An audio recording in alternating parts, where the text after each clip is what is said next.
Yes, Serena ma'am, you can start. Good evening, educators, and a warm welcome to our esteemed panel of speakers and participants. We are celebrating the Global Decentring Week, and today's webinar is the final installment in this series. The Decentring ELT webinar is a collaborative effort hosted by AINET and generously supported by A.S. Hornby Educational Trust, in collaboration with renowned organizations such as BELTA, SPELT, NELTA, and TESOL BD. The aim of this webinar is to revisit the concept of decentering, raise awareness, analyze examples, and reflect on its implication in teacher education in these regions. Our webinar aims to transcend borders and boundaries, inviting diverse perspectives to reshape the landscape of language education. Before we begin, please take a moment to familiarize yourself with the following instructions. Please turn off your video and mute your mic throughout the session. Please unmute only when the speaker requests for responses. If you have any questions or comments throughout the meeting, please type them in the chat box. Our moderators will address them towards the end of the session. If you want to ask the question orally, you can use the raise hand function during the question and answer session. We will let you unmute yourself. Please refrain from interrupting the speakers. AINET will share the link to the feedback form towards the end of the webinar in the Zoom chat box and Facebook comments. Please spare a few minutes to spare your feedback to improve our experiences.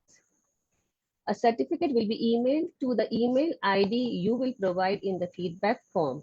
It will take around 2 to 3 working days to send your certificate. With this, we begin with our session.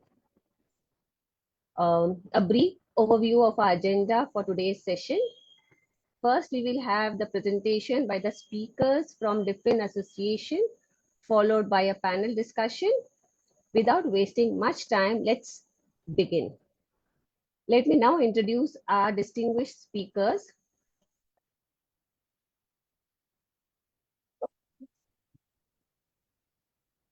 Okay. As we transit into the presentation segment, I would like to extend a warm invitation to Dr. Rubina Khan from BELTA. Dr. Rubina Khan is the immediate past president of Bangladesh English Language Teachers Association, professor at the Department of English, University of Dhaka, Bangladesh, with extensive experience both as an educator and as a leader with BELTA. She has contributed significantly to the development of ELT practices in her region. Holding the position of professor at the prestigious university, Dr. Khan has been instrumental in shaping the academic landscape and fostering a culture of excellence in English language education. Welcome, ma'am. Your expertise and insight would be greatly valued. Over to you, ma'am. Thank you very much. Am I audible? Yes.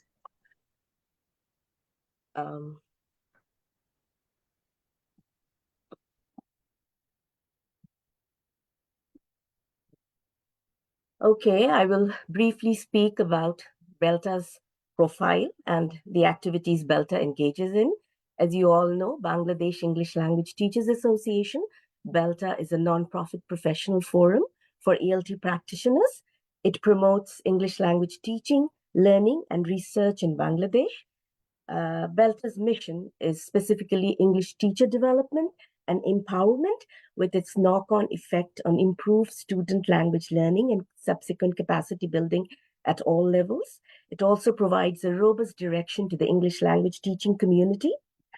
And its main objectives are to develop and empower teachers at all levels, primary, secondary, tertiary, to facilitate effective communication with the English language teaching community, and to improve the standards of learning and teaching of English throughout the country. BELTA's current membership stands at 3,300 plus, and the female-male ratio is 58-42. Belta has 1,850 male members and 1,250 female members, and we have regional chapters, and the chapter membership stands at 500 plus. Belta is managed through its elective executive committee. We have subcommittees, annual general meeting, monthly executive committee meetings, and yearly audit. As I said earlier, Belta has chapters, regional chapters. The numbers are 15. We have chapters in Barisal, Chandpur, Chittagong South, Kumilla, Cox's Bazar, Ghazipur, Khulna, Kushtia, Manansingh, Narayanganj, Pabna, Panchagore, Rajshahi, and Sylhet. Belta has strong international affiliations with TESOL. Belta is an affiliate of TESOL, and we are an associate of IATEFL, and we are very closely linked with AsiaTEFL, which is the Asian Association of Teachers of English as a Foreign Language. Belta also has strong relationship with a number of LTAs, and Belta has MOUs with MELTA, LTI, AINET, TEFLN, JOLT, COTESOL, 21st Century Global English Education China Assembly, and TESOL Spain, to name some of the MOUs we have with these partner LTA associations. Belta operates through a number of activities. We have continuous string of English teacher training and development workshops, seminars. We have conferences, regional and national seminars, and we have a quarterly newsletter, a yearly journal, and of course, we network with similar teacher associations in Asia, Europe, America. Belta has had a number of international conferences. Even during COVID, we had international conferences which were online. And our latest conference was in November 2022, and the title was Sustainable Approaches to English Language Education in a Changing World. And during COVID, we had two international conferences, and they were titled Expanding Horizons in English Language Education, Directions, Transformations, Sustainability. And other international conferences were held in different partner institutions. Now, Belta's flagship program is its THT program. THT is an acronym which stands for Teachers Helping Teachers. And we've been having this program for the past more than 2 decades. In fact, this year will be the 18th THT Teacher Development Seminar. Teachers have immensely benefited from this program. A group of expats based in Japan come yearly to hold teacher development conferences in Bangladesh. They pay for their own fare and their own accommodation, and they train Bangladeshi teachers.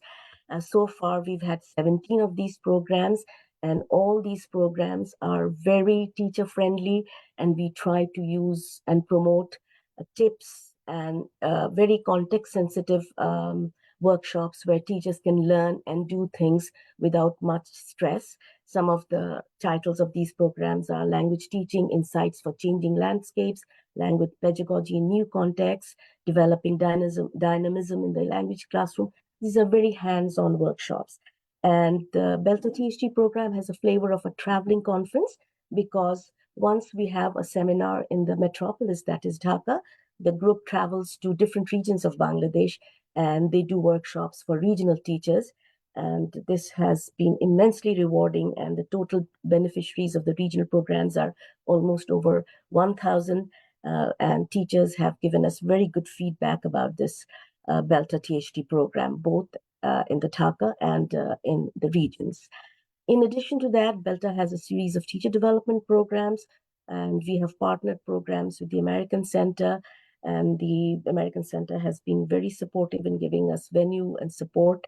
And so we also had another partnership program with Nepal, NELTA, which was success stories of EFL teachers from Bangladesh and Nepal. So partnership programs are very successful. And in addition, Belta English Language Teacher Development regional programs are very much appreciated throughout the country, because our teachers in the regions really need support, and we need to carry activities and pedagogies to them which are, learner friendly, teacher friendly, and which teachers are able to do So we are really catering to low resource contexts and the sort of pedagogies they need. And our trainers are working to equip teachers with these pedagogies. Belta webinars. Belta's had a series of webinars, especially we started this practice during the COVID, as all other LTAs have done. And we've had more than 35 webinars so far, and all on topics which would be helpful for our practitioners, school, college, and university level practitioners. Belta has 5 SIGs, the young learners SIG, then testing and evaluation SIG. We've had advocacy programs from the testing and evaluation SIG, then we've got the technology SIG and teacher education SIG. Belta Research SIG had been very active during the COVID period. Belta awarded a grant to a cohort of 6 members, and they carried out research covering various dimensions of education. For example, they explored issues of access, equity, inclusivity, social justice, quality, well-being, assessment, crises and opportunities at private universities during the pandemic. And they've been very successful in publishing these papers. So our Belta Research SIG has done a great job during the pandemic. And as I say, the articles have been published in Scopus Index and peer-reviewed journals, and are available for teachers to learn. The Belta Journal and newsletter publication are also great vehicles for promoting English language teacher education in our country. Belta has 6 issues, and the 7th issue of the journal, the work is in progress, and we have a quarterly newsletter. And so far, we've published 33 issues, and the 34th issue will be published soon. Moreover, the Belta website is instrumental in sharing news of what Belta does and announcing opportunities for training, courses. And we have a special section in the Belta newsletter, which is stories about ourselves. Please do visit the Belta website. And it's like a materials development project, and teachers and students can learn a lot from this section of the Belta website. Belta is very keen to build partnerships. Currently, we have our golden sponsor partners, the British Council, the American Center, public and private institutions, business organizations, individual sponsors, and Belta also operates through volunteers. Just very quickly, a run through our forthcoming events and targets. We have ongoing ESL teacher training workshops starting from April and running till May 2024. Then we have our upcoming flagship THT Teacher Development Program, which is scheduled for October 2024. We will be sending you out notices and the program outline. Then we have an international conference scheduled for November 2024. So we have a heavy year coming up, the coming 6 months. Then the regional conference scheduled for December 2024. We have the Belta Graduate Student Conference scheduled for August 2024. Excuse me, ma'am. Yes. Ma'am, we have limited time for the... Okay, I'm just done. Thank you very much. We plan to liaise with the Education Ministry, and we have only 6 minutes for each continue speaker, to collaborate further and extend our collaboration and network. Thank you very much. Ma'am, we'll speak about decentring.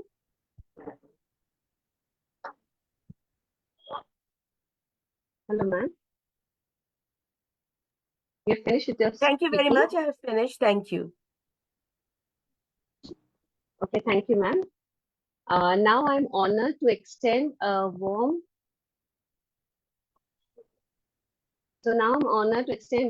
invitation to Nadeem Khan from AINET.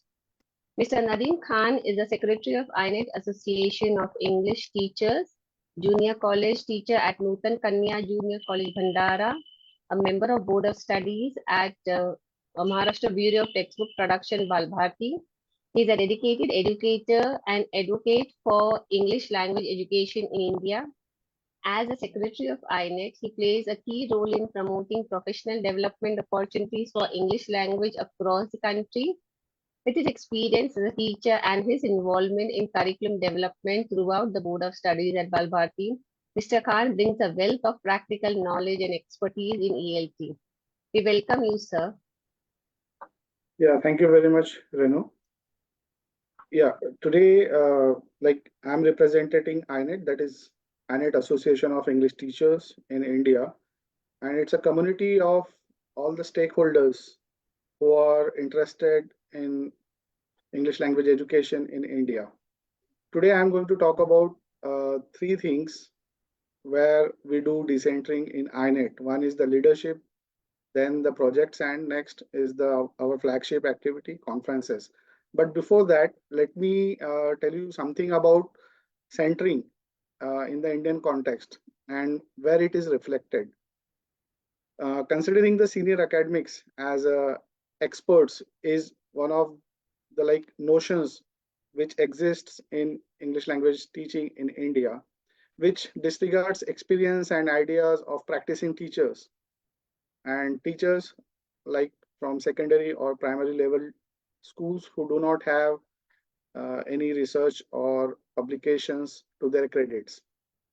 And the expert teachers, their participation is only in the standard forms like doing research, publishing their papers or presentation at the conferences, such activities. And these largely neglect some alternative forms.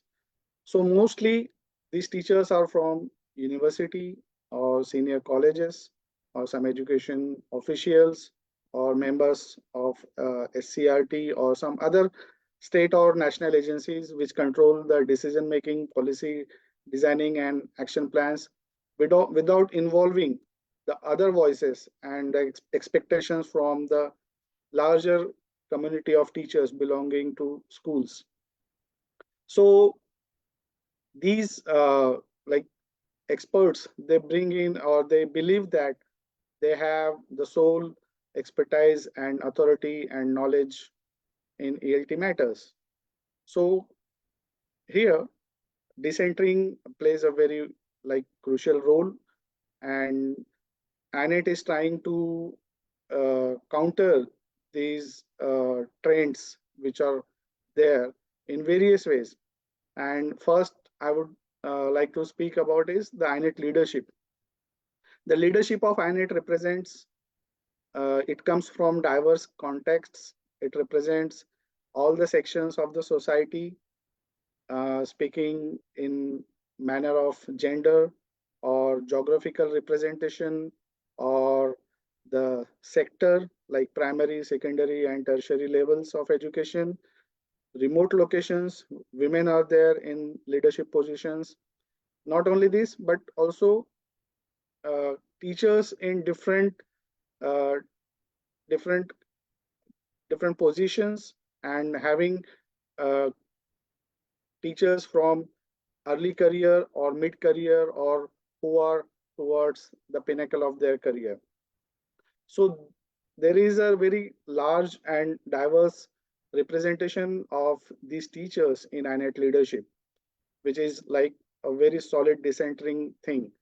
Then the responsibilities, distribution of responsibilities is done according to the status of all members within the leadership, their needs, their interests, everything is considered, and collective decision making process is followed in INET leadership.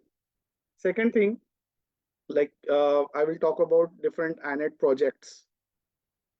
These are INET projects are the backbone of INET overall calendar activities, and some of our INET projects are very well received, not just in India, but at international level also. And our projects are driven by the local needs and priorities.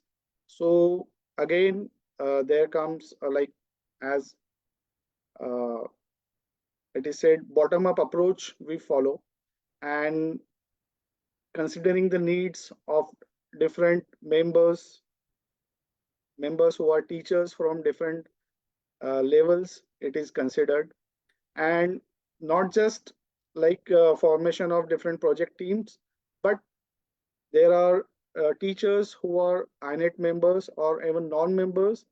They help in carrying out different activities of these projects, and there are collective teams working for every project, and the leadership goes to the members. We focus on promoting the empowerment of those who are involved as project lead or as a project member or who are just in these projects. as a larger community in general. I can give you some examples, like there are projects like AINET Teacher Research Initiative, which started like around 10 years before, and it was very successful. We had 3 rounds of successful uh, action research and exploratory action research going on, and the participants were from like different states, different cities.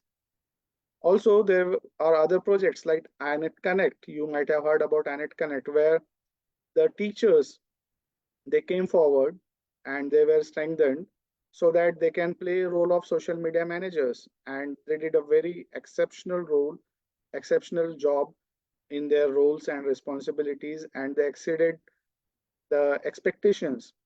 Another project is like I can say is Women in INET project. It is entirely led by the women INET members and INET executive committee members.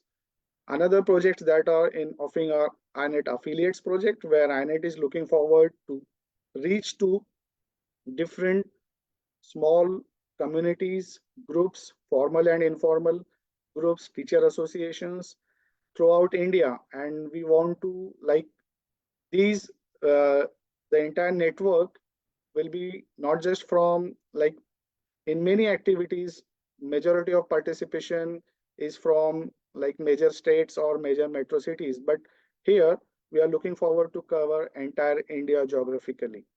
So again, decentering is happening through these projects and through these activities. And lastly, I will speak about the flagship event of INET, which is INET conferences.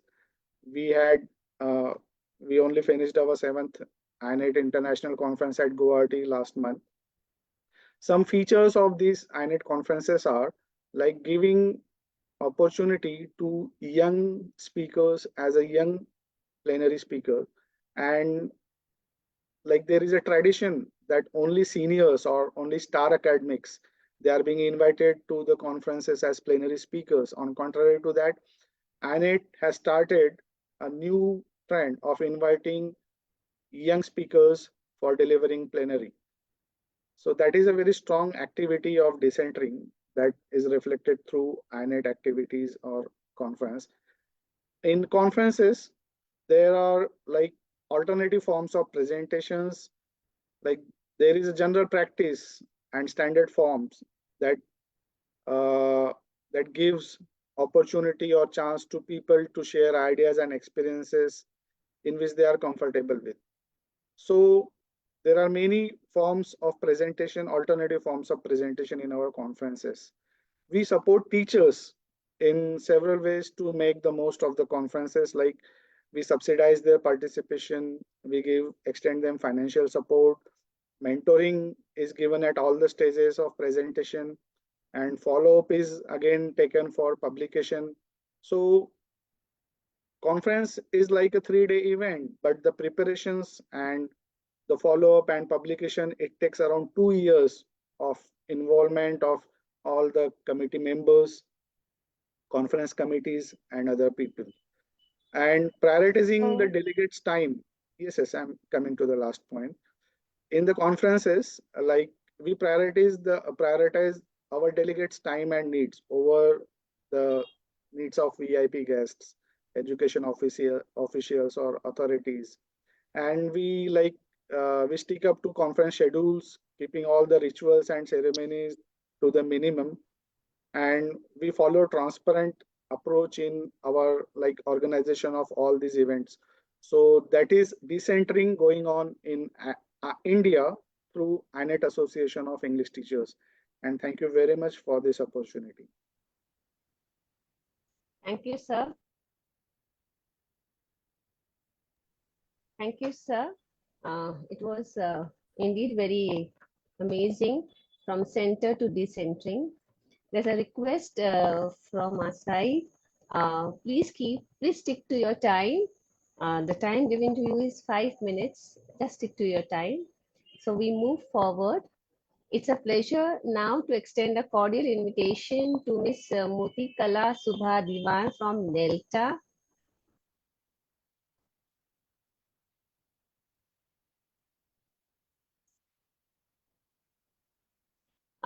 Miss Motikala Subha Diwan, she is an associate professor, department head of English, Ratna Rajalakshmi campus, Tribhuvan University.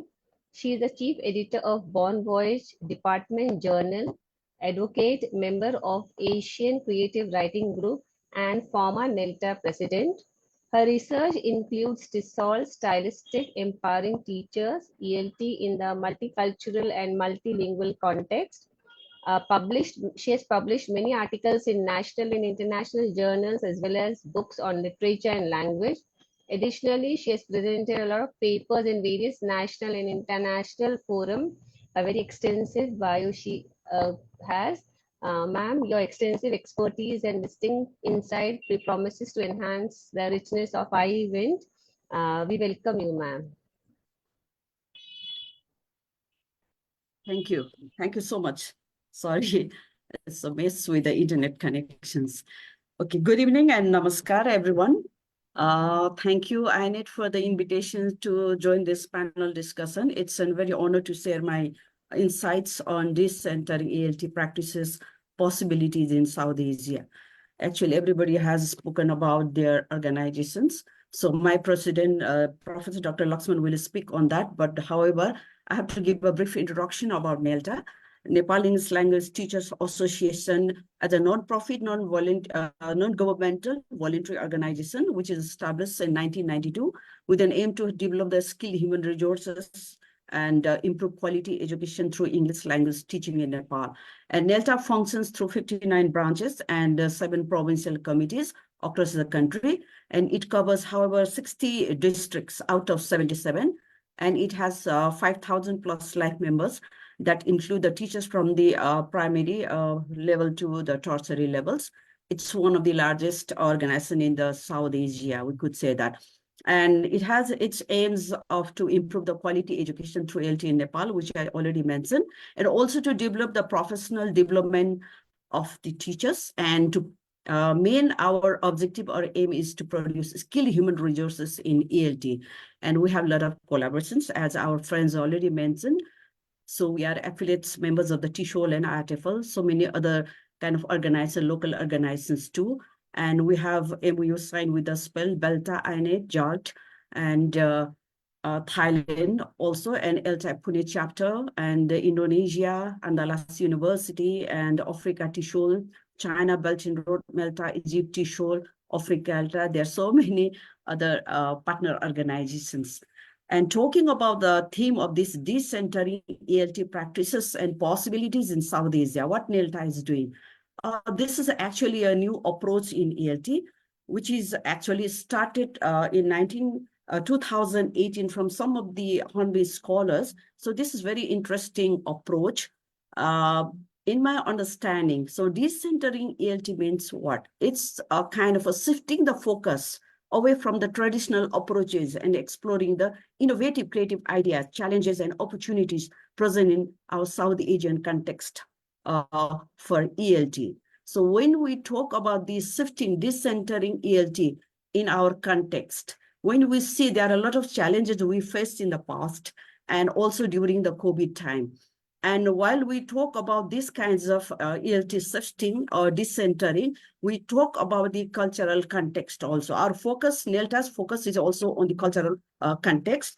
Previously, we used to study the books written by the Western authors, and also the books published by the Cambridge and the Oxford, big kind of publication houses. But nowadays, NELTA has started to also use the kind of a local, produce the local textbook, also helping to the government to produce the books like handbooks for 11, 12 grades, compulsory English. And we conducted a kind of online training for that also. We actually, experts created a kind of a draft, and we had a lot of validation workshops and a series of meetings with the government people, CHRD, and we have also signed the kind of MOU with the government, and that's why they also supported us. And with the support of the RELO and British Council, we completed these kinds of program, online kind of trainings and workshops. So we provided actually we produced 40 trainers, kind of teachers trainers. We kind of trained them And then after these 40 trainers, they trained the 900 Nepali English teachers from across the countries. They provided the online teaching of, I think it's a 10 days kind of a program. It's 32 hours. So it's a very big kind of a training, and we could say that it's a sharing. So these kinds of decentering ELT, previously we didn't have that kind of access, but after the COVID, we decided, okay, why not we jump to this kind of, this is a compulsion. Actually, we didn't want that, but actually it was a kind of a, we were compulsion to do in kind of an online virtual kind of training and workshop. That was a great success. And recently in the NELTA conference, also NELTA has produced— Ma'am, you have 1 minute left. Okay, sure. I'm going to finish that. Produce a handbook that is for the 12th grade. And about talking of the pedagogical practices, there are so many practices about the we use kind of online, especially online teaching and conferences and workshop. And with that also, we have the kind of policy implications with the government. And because of that, and we had a kind of a support from the government. And in my conclusion, I just want to say that if we are going to decentering the ELT through organizations, we have to say what could be the further research and what could be the essential definitions about the concept of decentering ELT, and whether we South Asian countries will be aligned on the concept of the decentering ELT. It's a very crucial question. Thank you so much. Sorry if I spoke a lot. Ma'am, Yeah. you have completed, you've taken your time properly. The questions were very relevant. What will be the definition of decentering? We have to come to that. Moving further, thank you, ma'am. Moving further, we now extend a warm invitation to Dr. Fauzia Shamim from SPELT. Dr. Fauzia Shamim is the Vice President of Society of Pakistan English Language Teachers, SPELT, affiliated with Decentring, Pakistan. She is a dynamic leader and educator in the field of English language teaching in Pakistan. Holding the position of Vice President at SPELT, she is actively involved in initiatives aimed at enhancing the quality of English language education in the country. Your esteemed presence and wealth of knowledge would be invaluable asset to our event, ma'am. Over to you. Thank you so much. Thank you for inviting me here today and inviting on behalf of SPELT. We're really excited about this kind of collaborative work that is going on. And we are so more excited that now we're part of this initiative. For some reason, when the initiative started, I'm not exactly sure why, but SPELT hasn't been a part of it till today. So this is really a very exciting moment for all of us in SPELT. And the collaborations that I can see with in the chat box, the kinds of research opportunities that we might have across the region are really something to look forward to. I'd like to share my screen. Can I be given my permission to do that, please? I just have, hello, could the host please allow me to share my screen? I made you co-host, ma'am. Yes, okay, so can I share my screen then? All right. Okay, so we will be talking about, no, I cannot share my screen. Can I share my screen? Where is my, just a minute. Okay, can you all see my screen?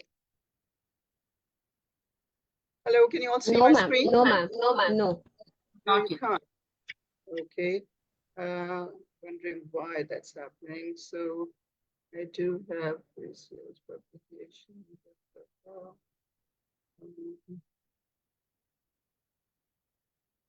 I'm really sorry. I'll just Mohsin, can you share it? I can't figure out why I can't share it from here because I have it open, the window open, but it doesn't seem to be working.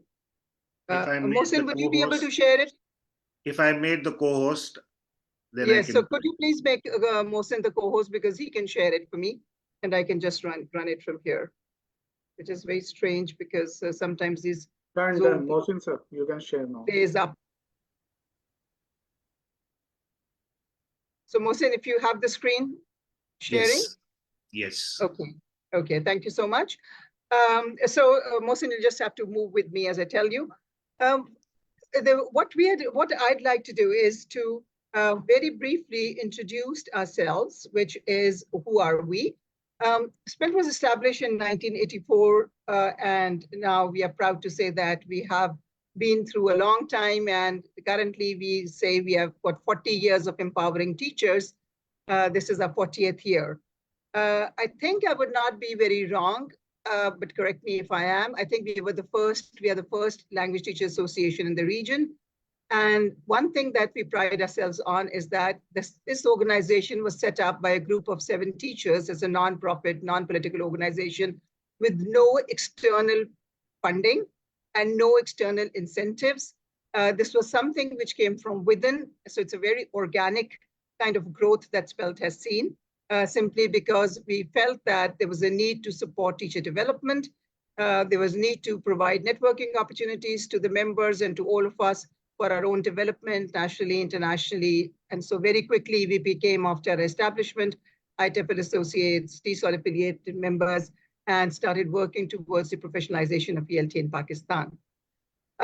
What we thought, what this event today has allowed us to do is to, though we, as I said, we didn't know the term decentring and in 1984 when we started, but this has allowed us to review our activities over the last 40 years through the decentring ELT lens. And I'm actually we were quite excited when we found that even though we did not know the term and we weren't using this concept, actually the aim was very similar. And everything that we've been doing is to value and develop local expertise, which is what decentring ELT, as Padwad and as Amol and Richard talk about in their book. So we were already doing it, though, as I said, we weren't using this term. So in the next couple of minutes, I'm just going to go through our activities through the decentring lens, as I say, retrospectively looking at them. We have a free monthly academic session, and this is a platform to develop local expertise. So we have novice teachers, teacher educators. They use this as a platform to learn with and from peers without a feeling of being threatened or without worrying about that if it's a very big platform and they don't know how to operate. Then we have professional development activities, a range of them.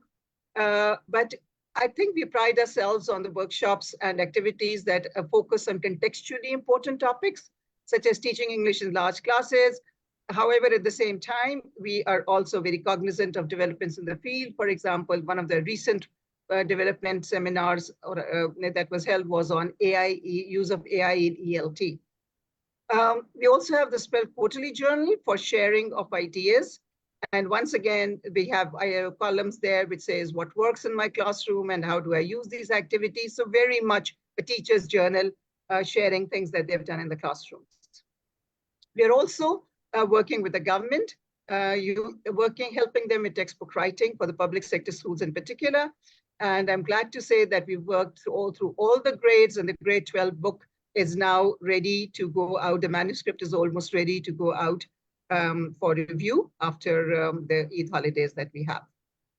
The next one is when we talk about the conference, which of course is a flagship event of SPELT, like all other organizations. We had a traveling conference till COVID.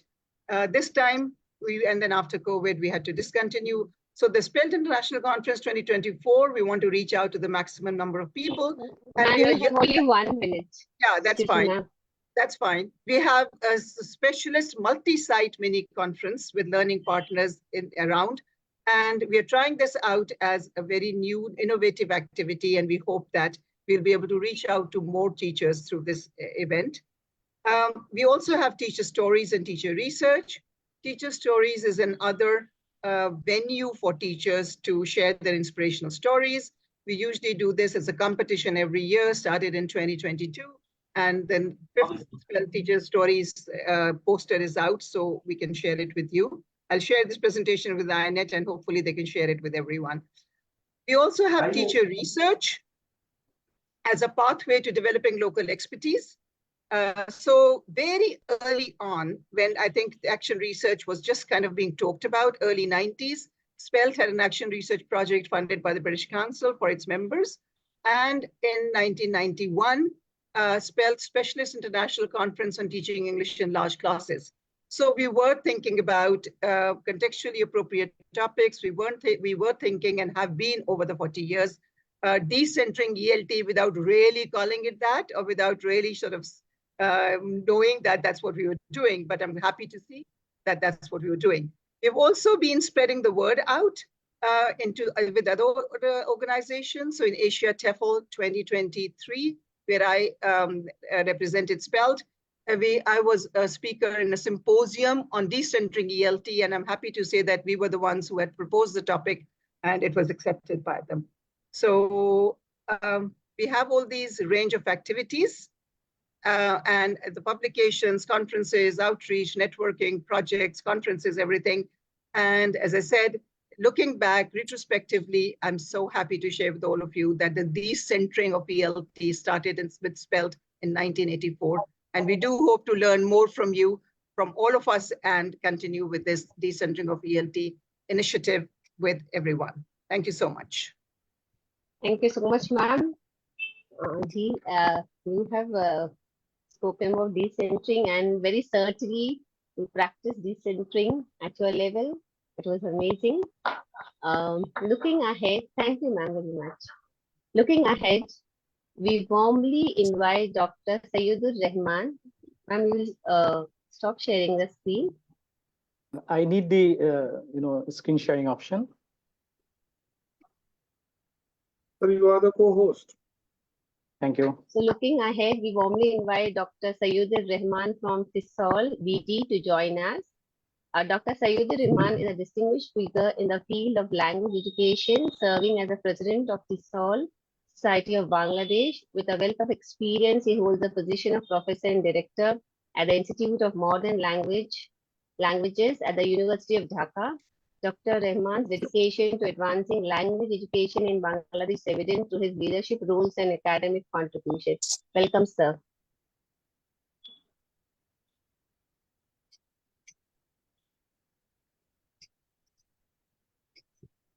Is it visible? Yes. Renu? Yes, sir. First of all, thank you so much to AINET, because as possibly looking at the other presentation, we are the youngest English language teacher association in the South Asia. And it's a great honor to be part of this initiative, Decentring ELT practices and possibility in South Asia. So in my presentation, one part I'll be introducing my association and also talking about how we do decentring ELT practices in our organization. Like other organizations, TESOL Society of Bangladesh, popularly known as TESOL BD, ever since the inception in 2014, we have been promoting teacher training and practices for English teachers at all levels of Bangladesh, especially highlighting more on the primary and secondary. We do connect, promote, and support as part of our mission. If you look at our mission to establish an engaging platform for professionals working in the field of applied linguistics, TESOL, literature, and other discipline that we talk about. At this moment, we have 415 live members. We have 6.8 Facebook followers and 4.1K members.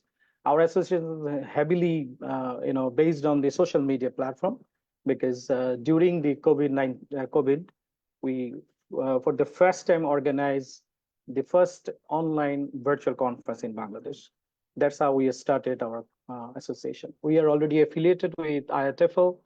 We work with the TESOL International. We are also partner with American Center, British Council, ITP. We have existing collaboration with a number of institute and academic organizations in Bangladesh.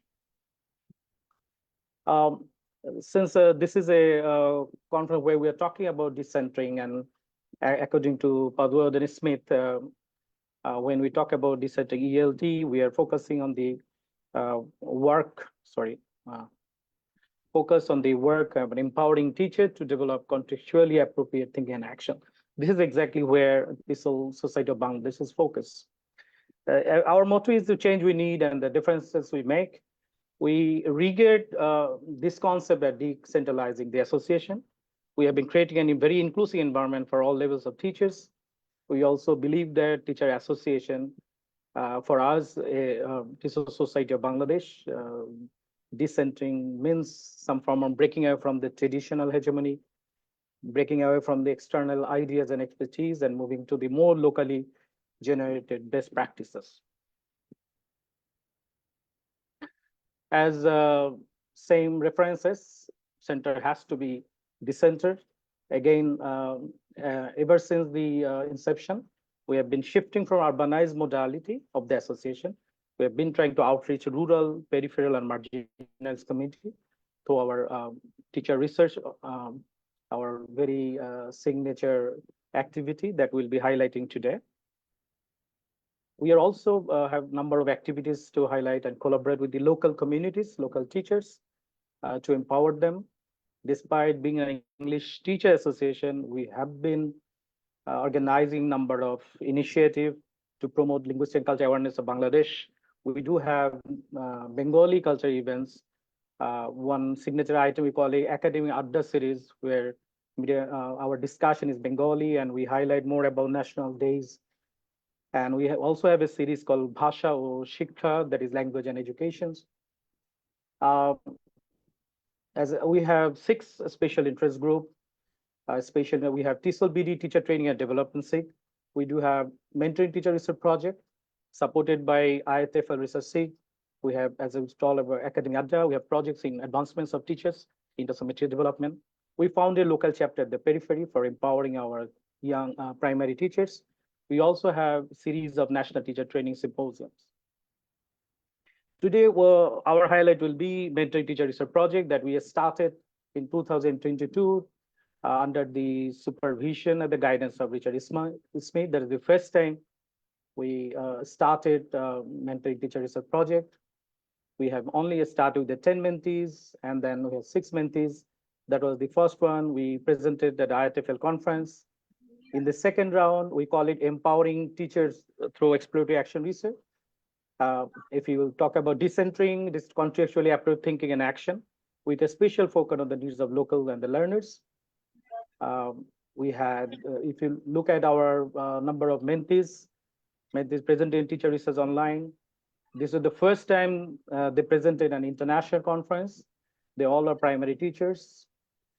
You can also find out their social media posts where they appreciated this is the first time they presented and how they become more confident, how they are empowered. So for us as an association, Decentring doesn't only mean to talking about context and practices.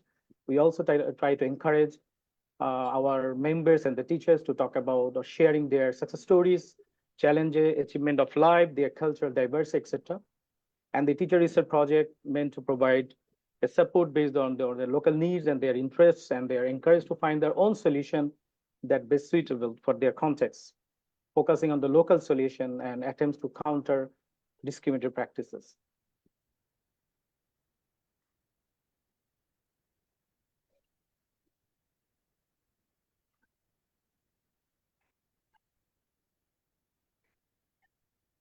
I think the screen just stopped.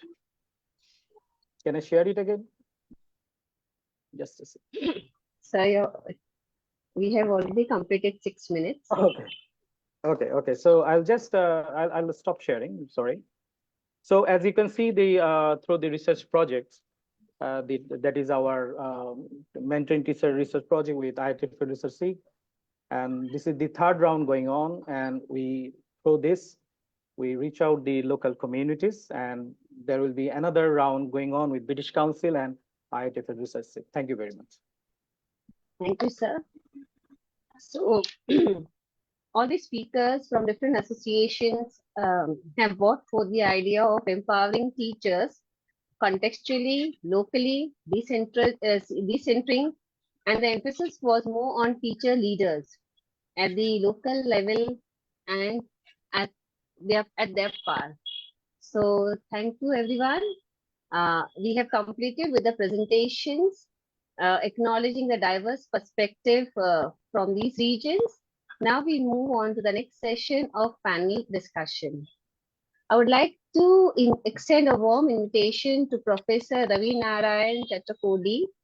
The panel discussion will be moderated by Professor Ravi Narayan Chattakodi, sir, and he is an executive committee member of AINET and an esteemed professor at the Regional Institute of English, Bangalore. Professor Chattakodi's expertise promises to ensure an engaging and insightful exchange among panelists and attendees alike.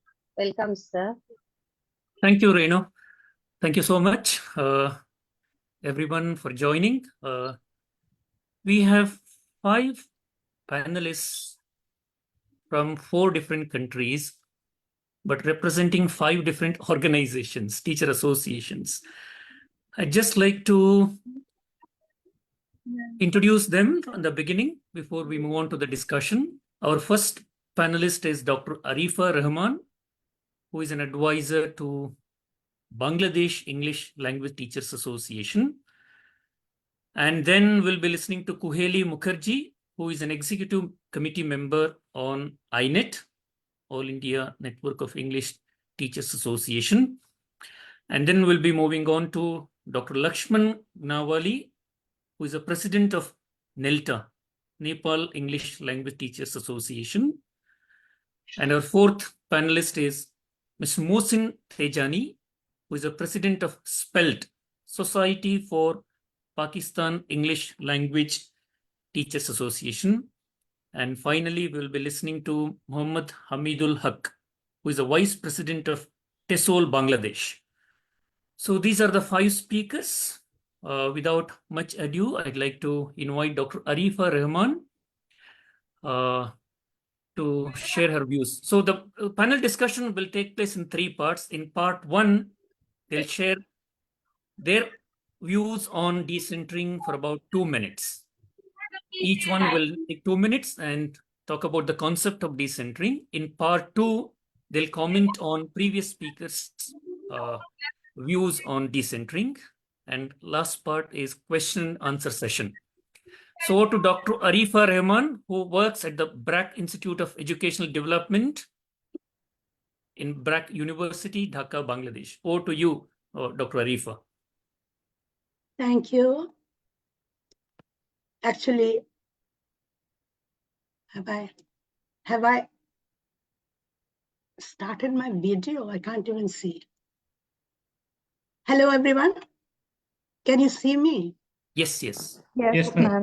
Yes, ma'am. Yes. Thank you. Thank you. It seems, I mean, I've been told, can you please tell me how much time I have? 2 minutes, madam. 2 minutes, just 2 minutes. 2 minutes. 2 minutes for presenting your concept of decentring. And later, you will be commenting on others' views. And finally, you'll be concluding with Q&A session. I'm sorry, I don't think I got that impression when you were telling us what I've been told that I have to make a kind of a comment on on Belter's activities, and Fine, then please go ahead. And then I have been told to continue talking about decentering in Bangladesh for 6 minutes. So I would like to be sure exactly how much time I have. Can you make it 3 minutes, please? I don't think I can make it. I don't want to comment on the Belter thing. It's been done and overdone. Okay. Yeah, all right. Please go ahead. Okay. Thank you. Now, I've been told, we've been told that Rubina Khan has given a very general overview of all the activities we've done. I would like to say that the decentering activities would be focused on 2 activities. One, which is advocacy. And the second one is one which we had a series of seminars on Michael West's contribution to English language teaching. What we've been doing in Belter, that we were trying to fiddle around and find out, there must be other ways other than what our outside models of language teaching have been kind of, top-down models that have been given to us. So after that, I'm going to talk about two projects that I have been involved in for the last 5 years. And this is the British Council ESS project, which started 2021 and will end, almost ended in 2024. And it's supported by the British Council Wider Partnership Research Scheme. This international research project looked at English as a school subject, learning effective practices from low-level primary English language teachers. Now, who on earth would think that we would go and learn from the low-level English language teachers? The whole history of teacher development, language teacher, the methodology, everything has been like, we tell the English teachers what to do, and they have to follow it, even if they don't understand.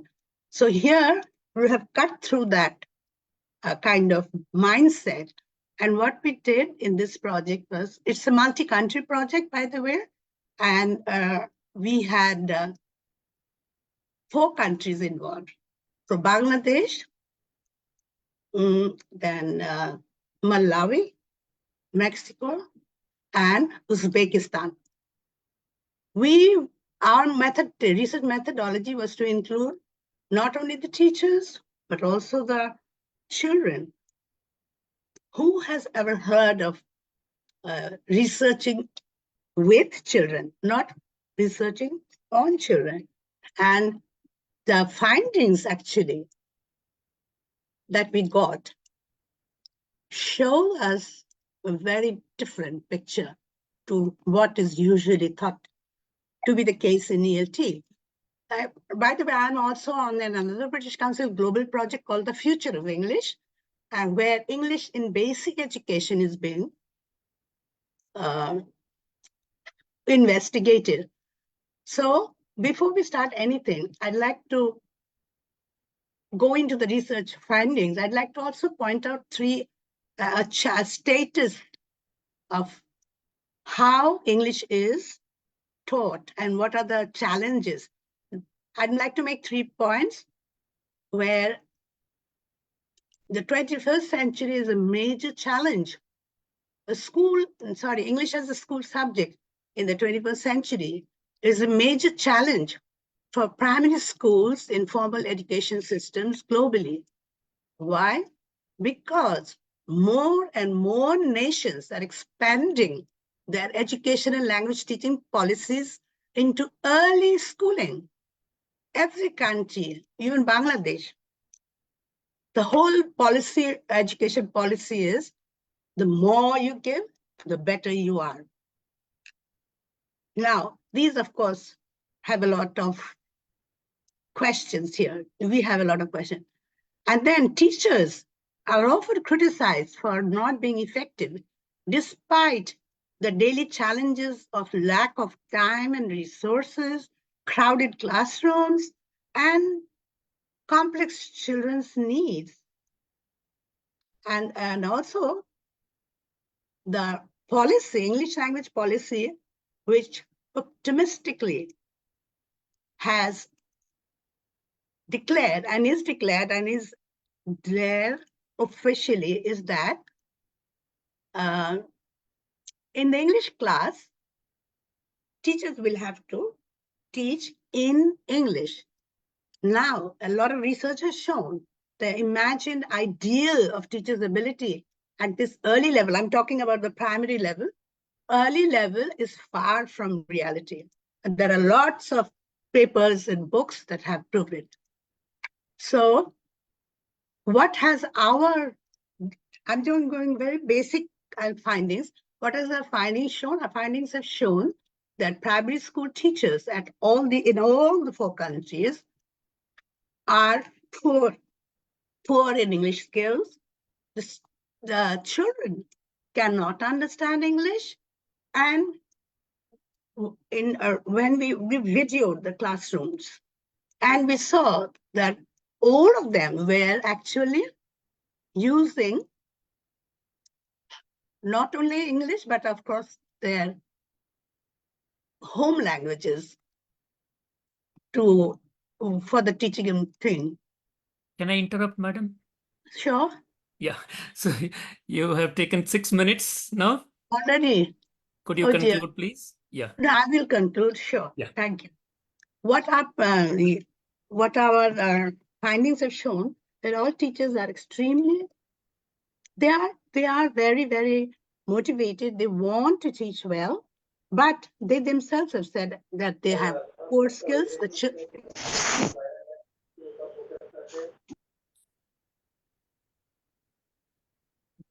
I mean, they can't, the children don't understand them. So an only English policy is something that needs to be looked at. And today my point was actually this only English policy is completely kind of open to criticism.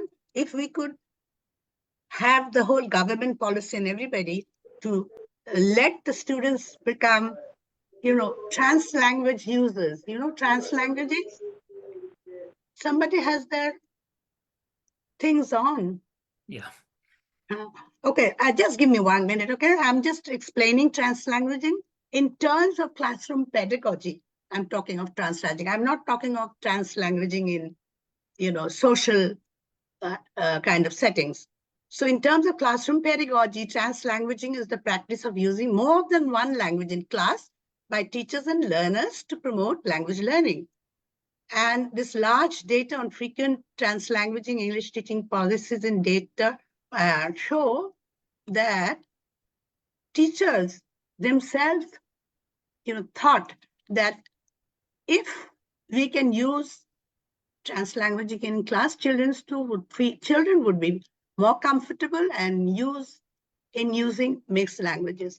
So my contribution is that I am arguing for education policymakers to stop this English only views. Thank you. Thank you. Thank you so much. Thank you for sharing some practical examples of decentering activities and then commenting on policies. Thank you so much, Dr. Arifa Rahman.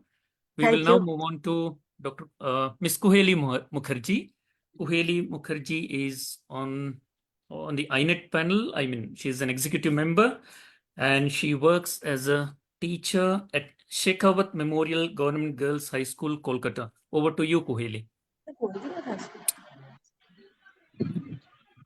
I think the modalities would be like earlier version, solo, I think, because Arifa madam presented her part. Yeah, let's see. I mean, Yes. we are only concerned about the time, so let's see. Yeah. Yes, make it short. Let's not have 2 rounds, just 1 round enough. Okay. Okay. Okay. Thank you, Lakshman. Yes. Yeah. Yes. I would start by sharing my thoughts about the concept of decentering. For me, decentering implies a situation where there is no hegemony of any particular approach or any particular group of people. Decentering implies a situation where voice is given to the unheard, to those ELT practitioners who are at the borderline of the known world of ELT. What I'm really trying to refer to is the existence of the hierarchy among the educational system everywhere. Even though we are talking about outsider expertise, I have found some time that even insiders can be having such a hierarchy where the voices of the teachers from the grassroots are not given importance. So for me, decentering would be a situation where the context and contextual expertise would be given utmost importance. That's all. Thank you. Thank you, Kuheli.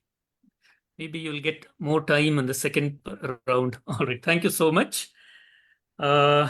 Now let's welcome Dr. Lakshman Nawali, President NELTA. He is Professor at the Department of Language Education, Kathmandu University, Nepal. Over to you, Dr. Lakshman. Okay, thank you, Ravi Naranji. Thank you so much. Good evening, everyone. I would like to begin by which model are we going? Are we going to have another 2 minutes, or like Arifa Madam did, one way? Yeah, you can take 4 to 5 minutes. Yes, then I'll finish. Okay, my part. So let me see decentering from a few perspectives. Like, Jacques Derrida actually started the discussion on center and the periphery, where the center is powerful and periphery is less. The mafasal is less powerful. In ELT as well, we have had a sort of center and periphery relationship between Bana countries and then TCEP countries. So, like Bana is Britain, Australia, New Zealand, and Australia in North America, and the TCEP were tertiary, secondary, and primary level. So these kind of things, and then the materials, the methods, the techniques, and then language teaching concepts, everything came from Bana countries. So TCEP was actually under the shadow of Bana, but now it's different. But before I go to how we have been trying to decenter, I would also like to be mindful of the categories, not categories, sort of division that Kotru made, inner circle, outer circle, expanding circle, these kind of things, and where inner circle became the center, and then outer and expanding circles had to follow the norms of the inner circle. So that was another kind of center and periphery power relationship. But it's not simply Bana versus TCEP, but it's sort of decentering is not having a certain reference point which becomes more powerful than other entities. So that is what I feel. And in the Nepalese context, we have been trying, several things that our past president, Madam Motikala, also presented. I particularly feel that teacher associations have critical human resources. They are critical of the situation. They have got knowledge, and they have got awareness of their limitations, or they have got awareness of their local context. And then with that critical human resource, teacher associations actually develop their own resources, their own pedagogical principles and pedagogical practices. Let me give some examples. In Nepal, we do a lot of action research, and action research allows us to create local knowledge that is useful, not only useful, that is very contextual and meaningful for the teachers and for the learners. And then action research in Nepal has been growing, and NELTA is one of the entities that is promoting it, and NELTA members do action research a lot. Earlier we used to have keynote speakers from the native sector only, but now we have had keynote speakers to the conferences from within the country and from nearby countries. And our colleagues who come as keynote speakers are not native speakers like that. They bring another variety of English. And we've also had cross-border research like NELTA, BELTA, and MELTA, partnered and then did research. So that's another way of decentering. We have our own research, knowledge produced through research, evidence-based research. And then we have homegrown materials, let it be textbooks or teacher support materials, and even ICT related materials, we now bring other materials from outside if they are useful in our context, and if they make sense, or if we have to import some kind of knowledge that is perhaps not available here. Otherwise, we have homegrown materials and things. And, our journals have our kind of English, our kind of, language pedagogy, and they are locally contributed. So that is how we are creating our own locus in our area. So when all the teaching contexts have their own locus, then that is decentering. That is how I see. And we have also built those mentoring schemes. Yes. Yes. Thank you, Professor Weddle, for your comment. And then so mentoring schemes also produce teachers who design pedagogical setups in the classrooms, materials, the way they teach language in their own context. Also, it is sort of being not less powerful, gaining power locally. So these are a few things that NELTA has been promoting to Decenter ELT. There are other things, but I would like to yes, thank you.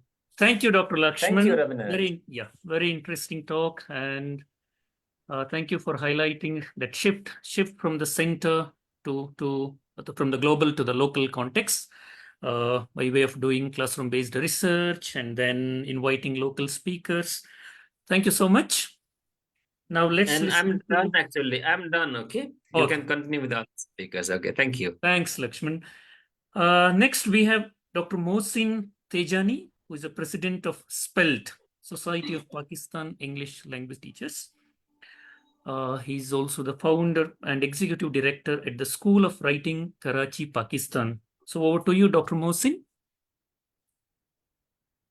Thank you so much. First of all, I'd like to thank AINET and the organizers for including SPELT in this. And I will also try and be as brief as possible, try and follow the footsteps of Ms. Mukherjee. So when I was, thinking about this whole concept of decentering, I was wondering what could be a decentered definition of decentering. And how bottom up or top down is this whole phenomenon. And being a society of English language teachers, SPELT's major work has always been or rather revolved around teachers' professional development and capacity building. And in fact, most of the work regional teacher organizations do, that also centers around the teacher. And if we think about the resources usually available to the teacher, the most important resource, from at least my point of view, is of course the learner.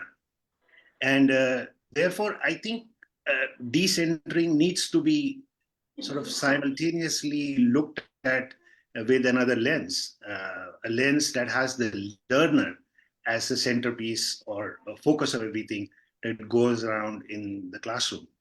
And I say that because, of the most important resource in the classroom is the learner. And our learners, they come with, they are a diversity resource. They are a multilingual resource. They are a cultural resource. And of course, a perspective resource. They, bringing in their own perspectives in the time and space in which they are during the learning process. And so if we all, as a group, agree with this notion of multiplicity of resources that a learner brings with them in the classroom, then we should start looking at some basic questions. For example, how do we amplify student voices in our learning environments? And how do we broaden our conceptions of culturally cognizant and culturally inclusive pedagogies, to respect and optimize the opportunity of using plurilingualism or diversity, multiculturalism, and multiple perspectives as a resource. And one tool that is the most promising and result-oriented is teacher-led research in ELT. And if time permits, I can talk a little bit about Fawzia. Dr. Fawzia has already talked about it a little bit, but if there are any questions, I'll be happy to answer them. But I'll stop here and then maybe see if time permits, I can talk a little bit more. Thank you very much, Dr. Mohsin. Very interesting talk. We'll get back to you after final speaker, who is Muhammad Hamidul Haq from Bangladesh. He's a Vice President of TESOL, Bangladesh, and works as a Senior Assistant Professor and Head of the Department of English at American International University, Bangladesh. Over to you, Muhammad Hamidul. Thank you so much, AINET and the organizers, for taking such an initiative. We have actually heard from different representatives of South Asian countries. I was also looking at the comments. One comment that actually caught my attention is a good description of decentering would help us understand decentering and its activities. Okay, if we actually look at our local efforts of the teacher associations, we often see that these efforts are centered around a few individuals who actually come from universities. So it's actually dominated by few university teachers who actually tend to retain the control of the associations for years. And I want to talk about it, decentering activities from two perspectives. One is the struggle, like how to actually diversify the leadership and change this pattern. Traditionally in Bangladesh, we are familiar with this pattern. So this is a struggle for us.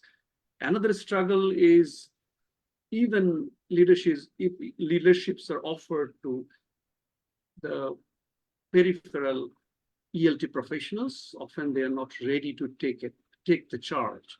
They're habituated with the traditional pattern, like they expect someone to take the lead and possibly tell them everything they need to do. Okay, so as a young teacher association, ELT association, we mostly focused on these peripheral communities, empowering them. This is what actually most of the teacher association would like to do. I would like to talk about two efforts. Already our president talked about the exploratory action research. We actually became interested in this project with the help of IATF Research SIG and British funded by British Council, because this particular project focuses on the classroom research, empowering actually the teachers at the periphery, especially primary teachers in different districts in Bangladesh. And we actually, help these teachers to take the charge of their own problems. They define their own problems. They try to solve their own problems. And even like our associations, they extend their help in the form of mentoring. I think this is such a nice model. Secondly, we have started working with the students of English, because we thought since there is a crisis in the leadership, we should work or engage with the future ELT professionals. So we have initiated a number of activities for students of English. We regularly organize conferences for students, and this we actually emphasize that these conferences are organized by the students. The conveners are the students, usually a postgraduate student. Keynote speaker is a PhD research student, and the sessions are moderated by the students themselves. This is how actually we want them to take the charge, so that in future, when they become ELT professionals, they are actually ready for the leadership. These students actually come from all over Bangladesh. In our experience, like last time we organized, there were students from 30 universities across Bangladesh. So this is another effort that I would like to mention, apart from this exploratory action research, where we actually see the primary and secondary school teachers, and secondly, the student of ELT who will become future leaders.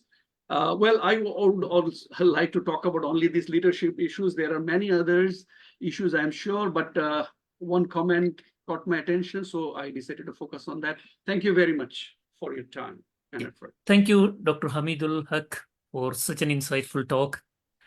So perhaps you can take up 1 or 2 questions a little later. So we may have to skip part 2 now due to paucity of time, and let's straight away go to question and answer session. So the audience can please unmute yourself and ask questions to the speakers. When you ask questions, you can address it to one of the speakers. Who would you like to answer your question? Can I request Suyog to please unmute and ask your question? Suyog has raised 1 or 2 questions. Suyog Dikshit. Hello, And good then evening, perhaps sir. Laurent. Yes, Suyog. Panelists and all the ones who are presented here. I was just wondering, like, when we think of decentering, why do these esteemed panelists think that decentering is important, and what changes they have experienced or do they expect because of decentering in ELT? Thank you very much. Would you like to address your question to one of them? Could you mention? Not specifically anyone. Anyone who wants to take, that's welcome. Thank you very much. Okay. Yeah, thanks. So panelists, can I ask one of you to please respond? I respond to that, Ravi? Yeah. Yeah. Shuyog, I feel very happy for this decentering initiative. I'm here maybe because of this initiative, and I'm really happy to be with AINET, where I find enough encouragement to come out with our thoughts, with my thoughts, to speak out whatever I feel about the hierarchy in the academic system and within a teacher association. So I feel the language teacher associations or the communities of practice are the right bodies to take forward this concept of decentering ELT, because these are the platforms which can be used for giving a voice to those who have remained unheard so far. So as you can see me here, I'm very happy at this initiative. Does it answer your question? Could I quickly add to what Ms. Mukherjee said? Yeah. No, I was also thinking about contextualizing knowledge. You know, when you are pursuing decentering and trying to institutionalize, everything. Producing contextualized knowledge or contextual knowledge is very, very important, and that comes when you are looking at your indigenous problems, your own problems, local problems, and trying to come up with solutions, which nobody from outside will tell you. You will have to look for solutions which are indigenous to your indigenous problems. So I think that is another very important aspect of decentering, that empowers the regional teacher organizations also and teacher bodies to look at their own problems and try and address them accordingly. Can I add one more point to that? As I was listening to all the representatives of the teacher associations, a question came to my mind: how they are making use of the concept of decentering where decision making is concerned. How is this concept reflected in their leadership? I would like to know, if possible, later on. Yeah. Right. Okay, can I answer Query's question relating to decentering? Yeah. You know, in the context of Nepal, our NELTA has a central committee, and we have 59 branches across the country, and we have 7 provinces. So we have got 7 provincial committees.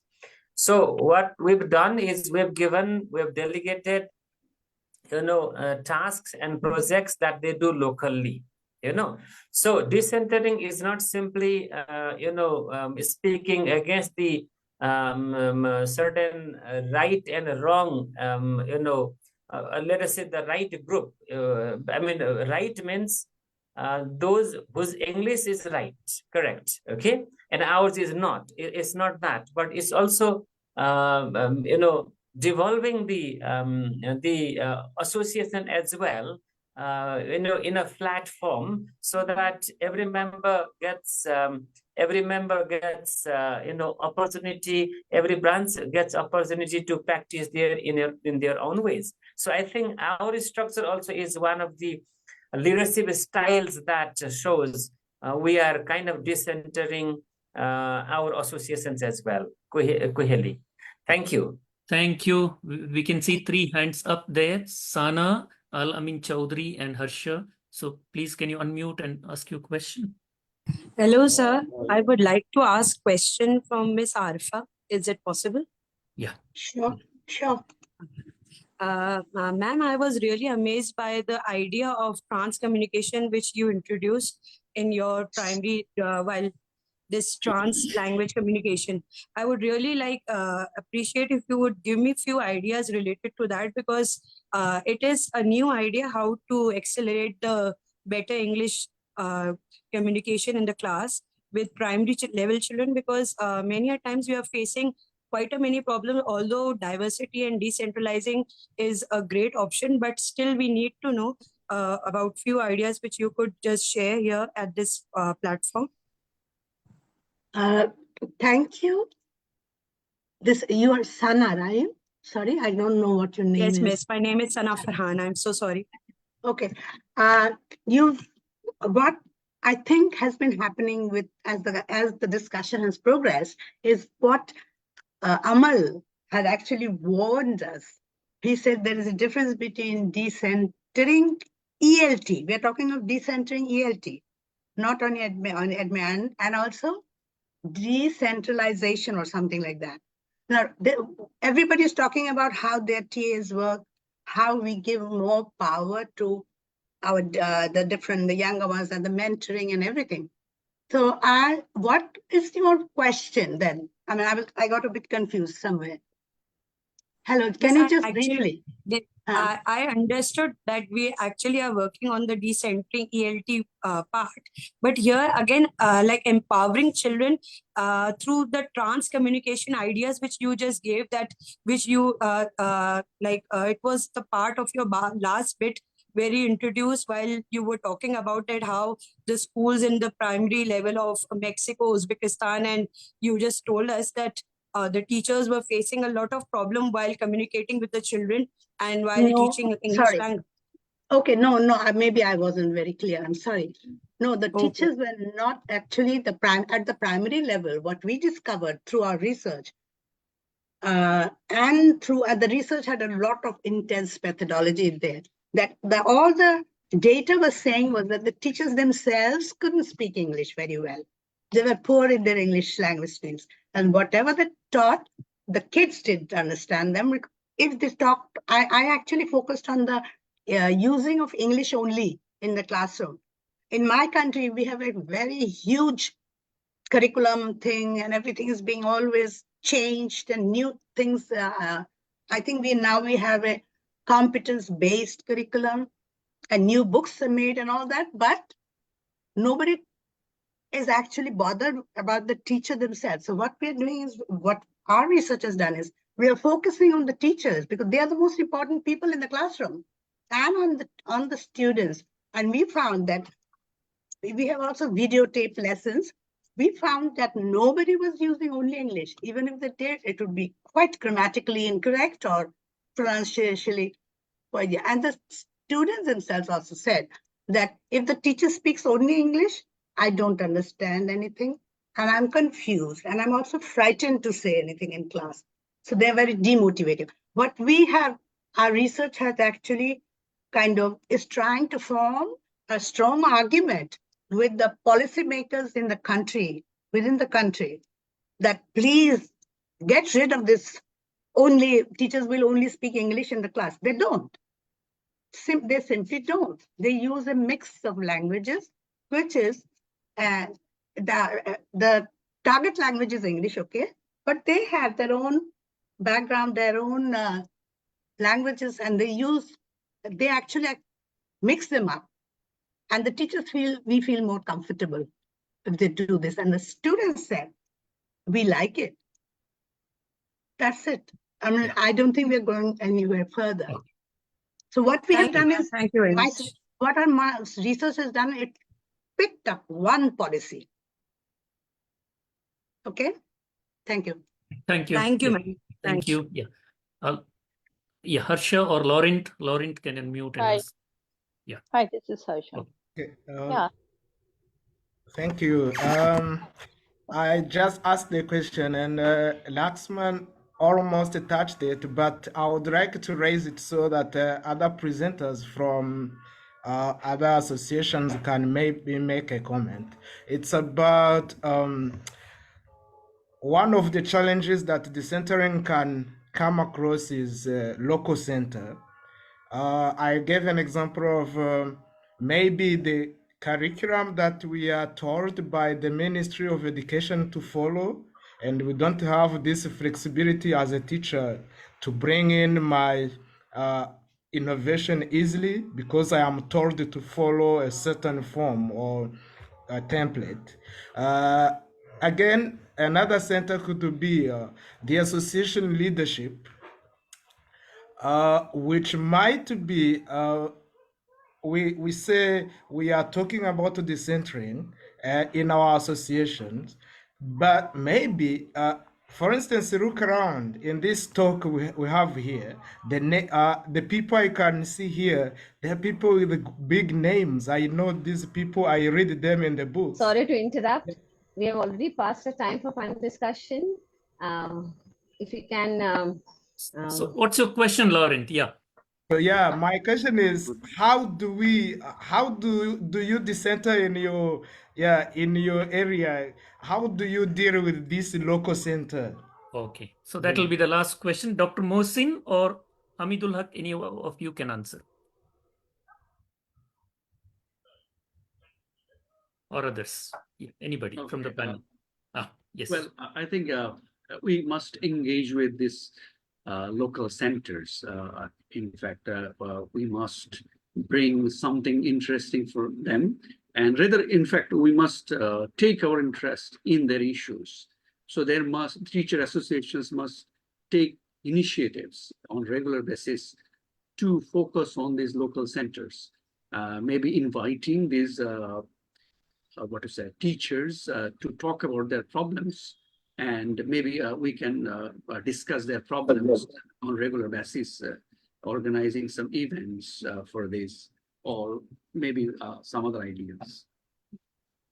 Thank you. Thank Dr. you. Mohsin, final comment? No? You can unmute, please unmute. Please unmute, Dr. Mohsin. Sorry. Yeah, I would second what Mr. Hamidullah just mentioned. You know, if we are talking about, again, I'll bring the local context. Local context is extremely important, and if there are these centers, and if there is dialogue, like Dr. Hamid said, you know, that will lead to solutions to problems. That's how I see it. Thank you for such an interesting discussion. Thank you, all the panelists. There are many interesting questions in the chat box. I'm sure AINET, as Dr. Padmini and Dr. Amol mentioned, AINET will compile all the questions and share the possible answers. Over to Renu. Thank you, sir. The panel discussion has come to an end. And now moving forward, we are honored to have Professor Padmini Barua, President of AINET and Professor in the Department of English Language Teaching at Guwahati University, Guwahati, to offer her insightful summary and final remarks. Over to you, ma'am. Thank you, Renu. It's been a really wonderful experience listening to and learning from all of the panelists and presenters and the audience today. I think it's been a one-of-a-kind meeting today. You know, I'm not sure if everyone knows, we have had, at least until the last count, 541 participants from 40 different countries. That's a huge, huge number. And it tells us that we have really moved away from what Lakshman Nawali mentioned as the Bana Center. We have moved away from there. We have been, just the fact that we have had this conversation today, we have been raising these pertinent questions, which are so contextually situated. This itself, I feel, is decentering. The fact that local associations teaching and in the business of teaching English to learners in different contexts, the fact that we have come together is itself the beginning of a much, it's a beginning of a very serious focus and locus, as Lakshman pointed out, and we can only move forward from here. From the conversation that we had, I was just trying to summarize a few pertinent points about how we view decentering. And the highlights of what I noticed were that, the fact that we have local teacher associations, and by local, I mean teacher associations of English language practitioners set up by academics and practitioners from within the context. So that itself is one way in which we are looking at decentering. We are moving away while supporting or while being affiliated to larger global associations like TESOL or IETFL. We have our own identities as teacher associations that work within our local context. That I see as a very important step in decentering. I also noticed that all of these teacher associations, all of us, we have mentioned working with the government. We've been supporting our local and national governments in promoting good practices, locally, contextually relevant practices in ELT. That's one way we are decentering the idea of language education, English language education. It's interesting that we have begun to develop an idiom, a vocabulary, to talk about our own practices. When we talk about hegemony, when we talk about empowering and moving away from the center and from decontextualized to locally contextually relevant, to deconstructing knowledge systems that have been given to us by Western scholars, the fact that we are now beginning to talk or have a new idiom itself, I feel, is a decentering process. That's again something that I have gathered from today's deliberations. I also see that we have begun to broaden the scope of language teaching and English language education. We broadened it to include the multilingual contexts in which we live and work. For example, Bangladesh has reported on, TESOL BD has reported on very interesting cultural communities of practice or events situated in the Bangla, within the Bangla speaking community. And these are also perhaps English language teachers. Some of them may be English language teachers, but the fact that we're bringing in the Bangla voice is also, I feel, one way in which we are beginning to decenter our ELT practices. I like the term creating local teacher leaders that Renu mentioned. I think that's a nice, we are in the process of creating, developing, promoting, building capacity of local teacher leaders. And that's about decentering, localizing and bringing up to the center, bringing into the center voices of the actual people on the field, teachers at all levels, from all kinds of contexts. So that, and building community through engaging in practices that move across levels of education, English language teaching, move across regional boundaries, move across language boundaries. So these are ways in which we are decentering, legitimizing other varieties of English and other practices within the ELT norm. That's one thing we are doing. the fact that we are engaging in research, action research and teacher research, and this is how we build theory, which is locally relevant, contextually relevant, and that empowers us to address the needs of our own learners.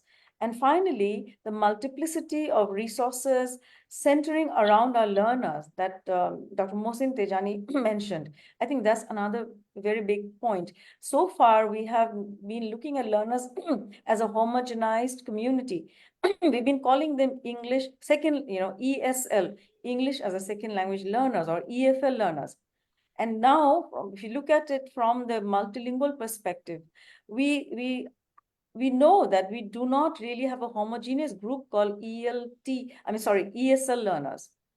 For many of our learners, English is maybe a language within the community, within the situation, but for many of our learners, it is not. So in India, even though we teach English as a second language, for many of our learners, English may be a foreign language. So we are now recognizing all of these varieties of learners and what learners bring to the classrooms from the multilingual and multicultural backgrounds. So by accepting this, by focusing on these, by bringing them to the center, I suppose that's one way forward for our decentering practices.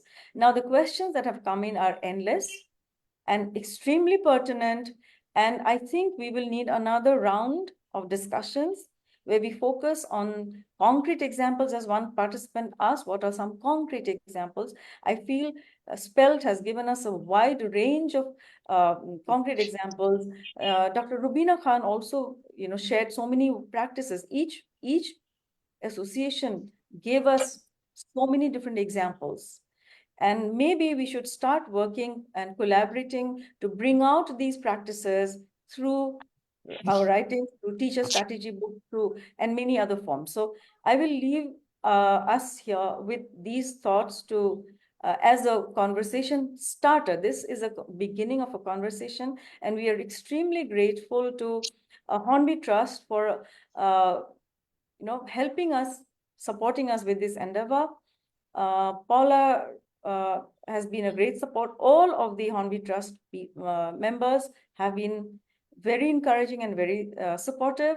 And with that, I hand this over to Renu. Thank you, everyone, for being here and for allowing this conversation to happen. Thank you so much. Thank you, ma'am.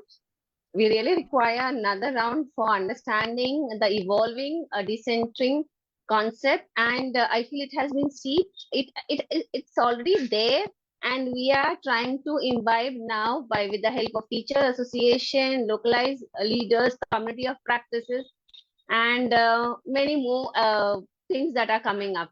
Thank you, ma'am. I would like to announce that the feedback link is posted. Your feedback is invaluable to us. Those who require certification, please ensure that your name and email are correctly provided in the feedback form. Certificates will be issued electronically to the provided email address within a specific time frame, within 2 or 3 working days. With that, I would like to extend my sincere gratitude to everyone for your active participation, enthusiasm, dedication to advancing the knowledge of decentering and collaboration in English language teaching. Your contribution has greatly enriched our experience today, emphasizing the importance of decentering and its involvement in various fields. A special thanks to Hornby Trust and the trustees present over here, as well as the esteemed speakers from Teacher Association like BELTA, SPELT, NELTA, and TESOL BD for their unwavering support. I also thank all the panelists for their invaluable contributions. Years to continued collaboration, as ma'am has already mentioned, and idea exchange in the future. Thank you once again to everyone if I have not mentioned one. Thank you.